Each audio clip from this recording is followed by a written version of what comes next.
The operating room had been Owen Hartley's kingdom for 11 years, and he had never once walked out of a surgery unfinished. But the room he stood in now had no scalpels, no monitors, no steady rhythm of machines keeping someone alive. It had floor-to-ceiling windows overlooking downtown Chicago, a mahogany table long enough to seat a small army, and 7 members of the Meridian Health Group board staring at him like he was a problem they were already halfway done solving. The offer on the table was $1.4 billion, and all he had to do was hand them his clinic. Owen had started Hartley Community Surgical Center 6 years ago in a converted warehouse on the south side of Chicago, back when the neighborhood had 3 check-cashing stores for every pharmacy, and the nearest hospital with a trauma unit was 40 minutes away on a good day.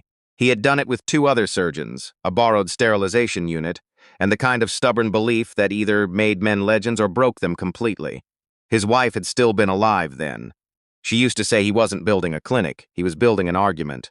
Proof that the South Side deserved better than what it was getting. She hadn't lived to see it work, but it had worked. 11,000 patients in 6 years. Mortality rates that made teaching hospitals take notice. A wait list that embarrassed the North Side institutions that had once refused to partner with them. And now Meridian Health Group, the most powerful private hospital network in the Midwest, had decided they wanted it. Not to support it, not to partner with it, to absorb it. The offer document sat in front of Owen, 63 pages of legal language that, when you stripped away the careful phrasing, said one thing clearly: sign this, and Hartley Community Surgical Center stops being yours. He had read it 3 times before this meeting. Every time the same paragraph on page 41 stopped him cold. Service consolidation provisions, which meant Meridian would evaluate which services were operationally redundant within 18 months of acquisition. Owen knew what that meant for a South Side clinic going up against a network that already had flagship facilities on the North Side. Redundant was the polite word for erased. But the number was still $1.4 billion, and the weight of that number in a room like this had a gravity all its own. Thomas Aldridge, Meridian's CEO, leaned back in his leather chair with the kind of ease that came from never having doubted his own position in any room he had ever entered. He was in his mid-60s, silver-haired, with a handshake that Owen had clocked immediately as performative, the grip of a man who had learned somewhere that firmness signaled authority. His daughter, Carolyn Aldridge Marsh, sat to his left and had been watching Owen since the moment he walked in with the particular attention of someone deciding how much force would be necessary. "You've built something admirable," Thomas said, not a compliment. "An evaluation. Genuinely, what you've done in that neighborhood with those resources is impressive for what it is." For what it is. Owen let the phrase settle into the room without reacting to it. "But let's be honest about sustainability," Thomas continued. "You're operating on grant funding, sliding scale payments, and goodwill. That model has a ceiling, Owen, a hard one. What we're offering removes that ceiling permanently." "What you're offering," Owen said, his voice even, "removes the clinic's independence permanently. That's a different thing." A small silence followed. Not uncomfortable for Thomas, calculated. Carolyn uncapped her pen and wrote something on the notepad in front of her without looking up. "The independence you're describing," she said, her tone crisp and precise, "is another word for limitation.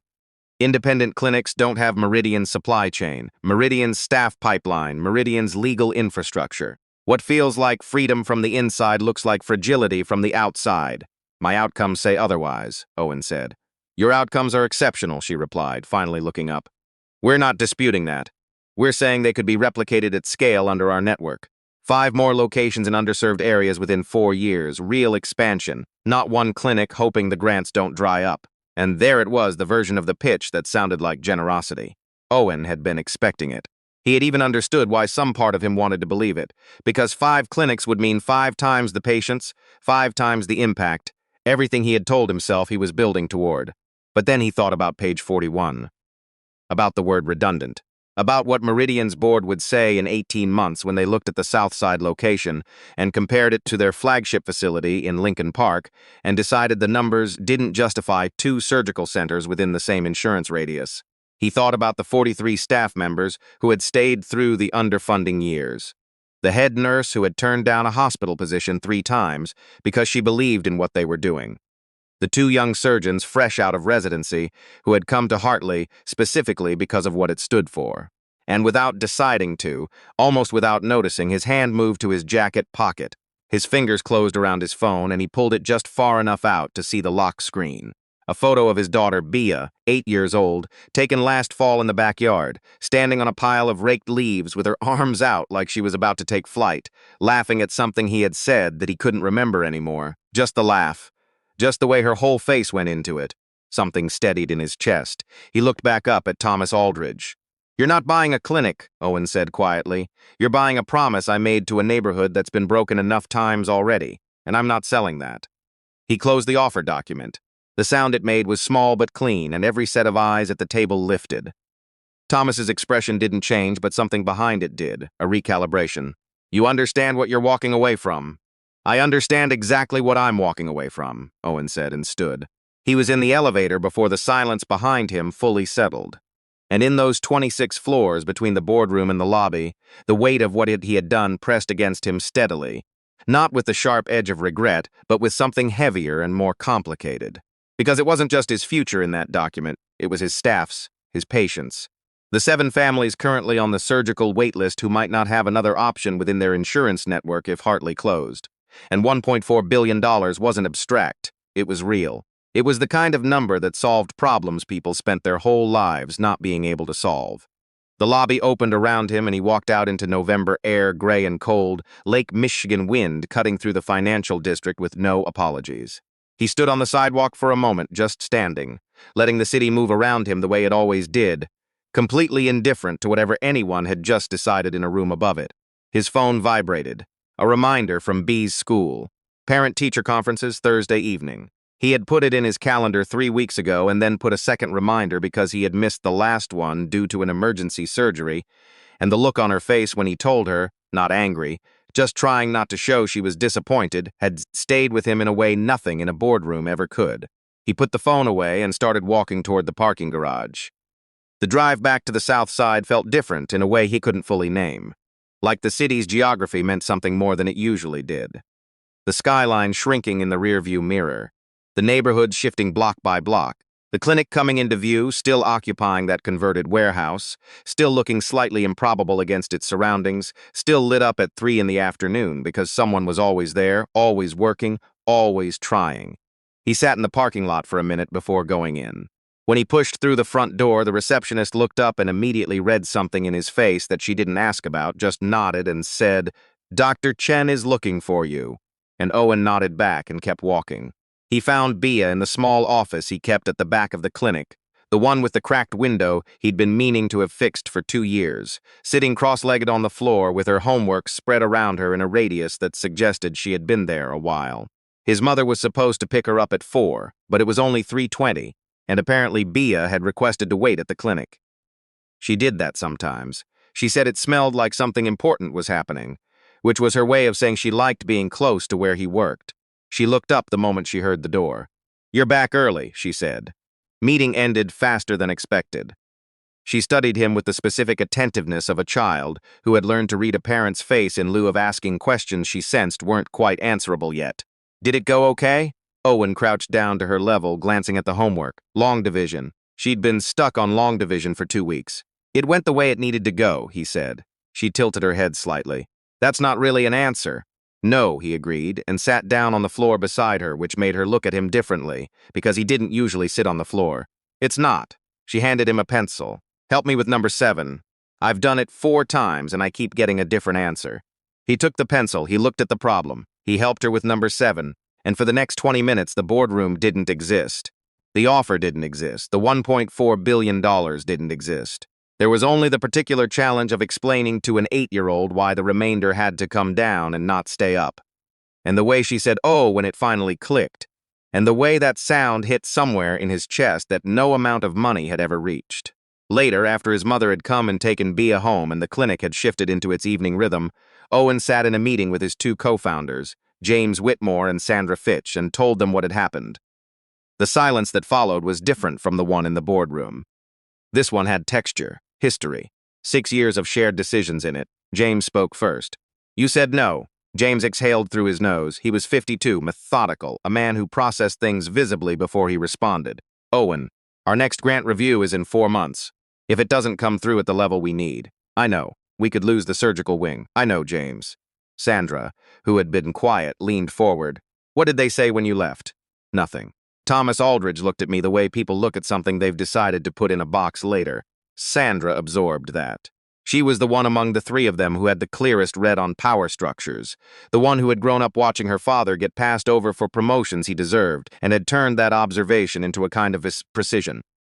"They'll come back," she said, "but they won't come back better. They'll come back with less, and they'll move slower, and they'll start doing things in the background to make our situation less stable." Ina.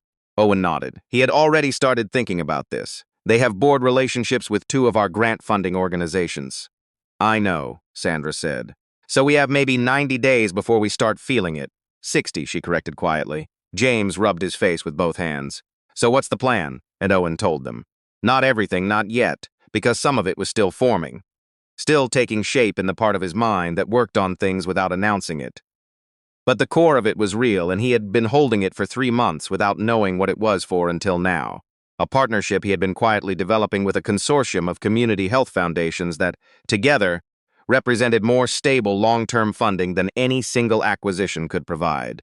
A research collaboration with a university medical school that had approached him in August and that he had kept close to the chest because he hadn't been sure of the terms yet. A data set, 11,000 patients, 6 years of outcomes that outperformed regional hospital networks at a fraction of the cost, that 3 healthcare policy organizations had been asking him about for a year. The kind of data that, presented correctly, was worth more than any acquisition offer because it proved something that the industry needed to be proven. He had not gone into that boardroom empty-handed. He had simply not opened the other bag yet. Sandra listened to all of it without interrupting. When he finished, she was quiet for a moment. "Then why didn't you tell us this before?" "Because I wasn't sure I'd need it," he said honestly. "I went into that meeting thinking I might sign." James looked up, and then Thomas Aldridge said what we'd built was impressive for what it is. Another silence, shorter this time. "Right," James said. "So," Owen continued, "we have 60 days, and we have something they don't know we have. The question is whether we can move fast enough." Sandra was already reaching for her notebook. "We can move fast enough." They worked until 10 that night. Not frantically. That was the wrong energy for the kind of precision they needed. But steadily, with the specific focus that came from having built something together from nothing, and knowing exactly which threads to pull. Owen called contacts he hadn't called in months. Sent emails he had drafted and held. Set 3 meetings for the following week that individually would look unremarkable to anyone watching from outside, but together would begin shifting something. When he finally got home, the apartment was quiet and dark, except for the kitchen light his mother always left on. He stood in the doorway for a second, just letting the silence settle around him, and then he walked down the hall to Bay's room and pushed the door open a few inches. She was asleep on her side with one arm stretched out across the blanket, her breath slow and even. And he stood there for longer than he meant to, long enough that the tightness in his chest that had been there since the boardroom finally quietly released. He closed the door and went to the kitchen, poured himself a glass of water, stood at the counter looking at the city through the window. Smaller from here, quieter, less like something that was making demands. His phone had 17 messages. 2 from journalists who had somehow already gotten wind of the fact that a meeting had occurred, though not the outcome. 1 from a board member of the Community Health Consortium, asking if they could move their scheduled call-up. 5 from hospital network contacts whose names he recognized as Meridian adjacent, messages that used words like concerned and wanted to check in, the kind of language that meant something else entirely. And 1 from a number he didn't have saved, just a short message, 3 sentences. "We know what you're doing. It won't be enough. You should have taken the deal." Owen stared at that message for a long moment. Then he set his phone face down on the counter and drank his water. They weren't wrong that it would be hard. He had understood the difficulty of what he'd chosen, not as an abstraction, but as a specific set of problems he would now have to solve under time pressure with limited margin for error. The Meridian board did not lose gracefully. They had the relationships, the resources, the leverage to make his clinic's next 60 days feel significantly longer than 60 days. And the people who would feel that most weren't him. They were the 37 staff members who had been here before Meridian ever came knocking. The head nurse, Carla, who had a daughter in college and a mortgage she had refinanced twice to keep her family in the neighborhood. The 2 young surgeons, both in their first year with Hartley, who had turned down hospital salaries to be here. That was the weight that kept him from sleeping fully. Not the threat to himself, the threat to them. At 5:40 in the morning before the alarm, before Bia woke up, He was at the kitchen table with his laptop open and 3 years of patient outcome data laid out in front of him in a format he had spent 6 weeks developing with a health economics researcher from Northwestern. The kind of format that didn't just show what Hartley Community Surgical Center had done. It showed what it had proven, with confidence intervals and comparative benchmarks and cost per outcome ratios that made the case not just emotionally but structurally. Not for the grant organizations he'd already worked with, but for the ones who responded to different kinds of evidence. He sent the packet at 6:12 a.m. to 14 recipients, including the consortium, the University Medical School, 2 healthcare policy foundations, and 1 investigative health journalist he trusted to understand what she was looking at. And then he made Bee's lunch and woke her up and got her ready for school, and the morning moved the way mornings did, a little chaotic, briefly loud, full of the particular energy of a small person who was not a morning person but was trying, and he dropped her at the school gate at 7:55 and watched her walk in with her backpack slightly too big for her. And she turned at the door and waved with her whole arm the way she always did, and he waved back. The next 8 days moved at a pace that left very little room for anything except the work. Calls, meetings, documents. The consortium responded within 24 hours with language that was careful but warm. The University Medical School confirmed the research collaboration terms were essentially settled, had been settled for weeks. They had just been waiting for him to be ready. 2 of the 14 email recipients forwarded the outcome data packet to contacts Owen hadn't anticipated, and those contacts forwarded it further. And by the end of the week, the packet had reached people in federal health policy circles who responded in ways that made Sandra go quiet for a moment before she said simply, "Oh." There were also setbacks. One of their major grant funding organizations quietly pushed their review timeline back by 6 weeks with an explanation that was technically valid and obviously not the whole story. A pharmaceutical supplier revised their terms in ways that would increase Hartley's operating costs by 9%. 2 smaller partners sent messages that were polite in exactly the way messages were polite when someone had been told to step back. Owen noted all of it without panic and kept moving. On the 9th day, an email arrived from Carolyn Aldridge Marsh. The subject line was simply, "Availability this week?" The meeting request that followed was different in tone from anything Meridian had sent before. Shorter, less formal. The words "would value your perspective" appeared, which was not language that had been in their previous communications. Owen read it twice, shared it with Sandra and James, and replied with a time. He walked into the same building, took the same elevator, sat down at the same long table. But this time he had been there first, already seated with a folder in front of him when the Meridian representatives entered.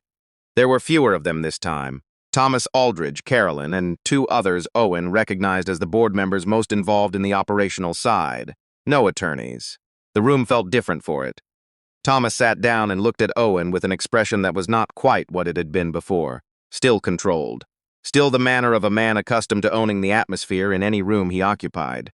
But something in the calibration had shifted, just enough to be perceptible to someone paying attention. "You've been busy," Thomas said. "We've been working," Owen said. "That's not unusual for us."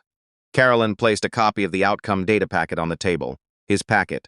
Someone in her network had passed it along, and he had known they would. That had been part of why he sent it the way he did. "This data," she said, "if it holds up to independent verification, changes the conversation about what community surgical models can demonstrate at scale." "It holds up," Owen said. "We had Northwestern validate the methodology before we distributed it." A brief silence. "The federal inquiry you've generated?" Thomas said carefully, "around community surgical funding models. Was that intentional?" "I sent data to people who could use it," Owen said. "What they did with it was their decision." Thomas looked at him for a long moment. Not the evaluative look from before. Something different. Something that might, if you were generous, have been called respect, or at least its functional equivalent in a man like Thomas, which was the recognition that a variable had not behaved as predicted. "What do you want from this conversation?" Thomas asked. Owen opened his folder and placed a single document on the table. 2 pages, he slid it across. A partnership model, not an acquisition. Meridian provides capital investment, supply chain access, and staff development infrastructure. Hartley retains independent governance and final authority over service decisions, especially those affecting the communities we serve. In exchange, we share outcomes data and allow Meridian to reference our model in your federal advocacy work because the data we're generating is worth more to your policy positioning than owning 1 clinic outright. The room was quiet while they read. Carolyn reached the second page first. She didn't say anything immediately, but the slight change in the way she was holding the document told him she had found the section he most wanted her to find. Thomas finished and set the pages down. He looked at Owen the way people looks at someone they had underestimated and were recalculating in real time. "You structured this before the first meeting," he said. "Not accusing, just understanding." "I structured it because I knew what was possible," Owen said. "I needed to know what you wanted first." Another silence. Longer this time. "We'll need to review this with legal," Thomas said. Which was not a no, and both of them understood that. "Of course," Owen said. When the meeting ended, there was no handshake at the door the way there had been at the start of the first one, just a quiet acknowledgement as both sides gathered their things. And Carolyn paused on her way out and looked at Owen with something that wasn't quite the precision of before. "The section on governance," she said. "You wrote that yourself?" Yes, she nodded once and left. Owen took the elevator down alone.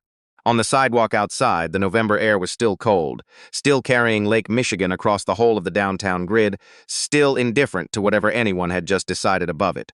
He stood there for a minute, not from exhaustion, just because the city looked different when you weren't in the middle of being tested by it. His phone buzzed, a text from Bea. She was at his mother's, which meant she had somehow gotten hold of her grandmother's phone, which was a whole other conversation. The text said, "Did her thing work today?" And then a string of emojis that included a stethoscope, a muscle arm, and for reasons he could not fully explain, a small yellow duck. He stood on the sidewalk in downtown Chicago and laughed, quiet and real, in a way he hadn't laughed in a while. He typed back, "Yeah, I think it did." And then a stethoscope emoji and a duck, because it felt right. The weeks that followed moved differently.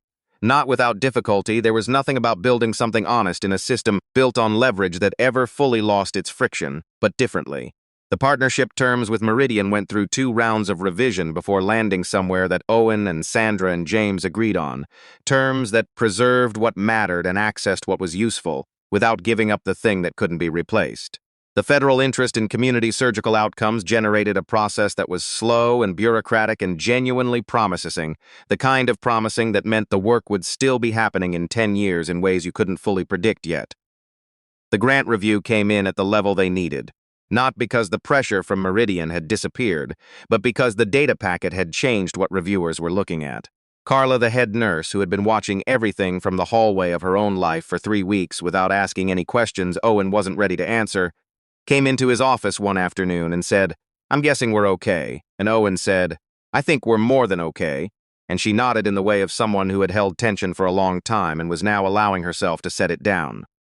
On a Thursday in December, Owen sat in Bea's classroom for the parent-teacher conference. He had put 2 reminders in his calendar to make sure he attended. Her teacher, a patient woman named Mrs. Kowalski, who had taught 3rd grade for 19 years and had the particular gift of making every parent feel simultaneously proud and gently accountable, talked about Bea's reading, her social intuition, and the way she approached problems that stumped other kids, not by giving up, but by trying a completely different angle. "She's persistent," Mrs. Kowalski said, "even when it's hard, especially when it's hard." Owen looked at his daughter, who was sitting beside him in one of the small chairs doing her best to appear casual about being discussed. Bea glanced over at him, caught him looking, and looked away quickly with the particular self-consciousness of a child who one was not quite sure whether what was being said was a compliment. It was. He knew exactly where it came from. On the drive home, she asked, "Was it bad?" "It was good," he said. "Really good." She thought about this. "Mrs. Kowalski talks a lot." "She does. Did she tell you about the science project?" She mentioned it. "It's due in 2 weeks," Bea said in the tone of someone who had been waiting for the right moment to raise this topic. "We have to make a model of something, a system, like how things work together." He glanced at her in the rearview mirror. "What are you going to make?" She looked out the window for a moment, thinking in the deliberate way she did when she was actually deciding something, rather than just performing the appearance of deciding. "I want to make a hospital," she said finally. "Like yours, but smaller, with little people in it." She paused. "I want to show how it works, like how everyone in it needs everyone else." Owen was quiet for a moment. The city moved past the windows. December lights, early dark, the south side coming into view as they headed home. "I can help you with that," he said. She looked at him in the rearview mirror. "You're not going to make it for me. You're going to help me." "I know the difference," he said.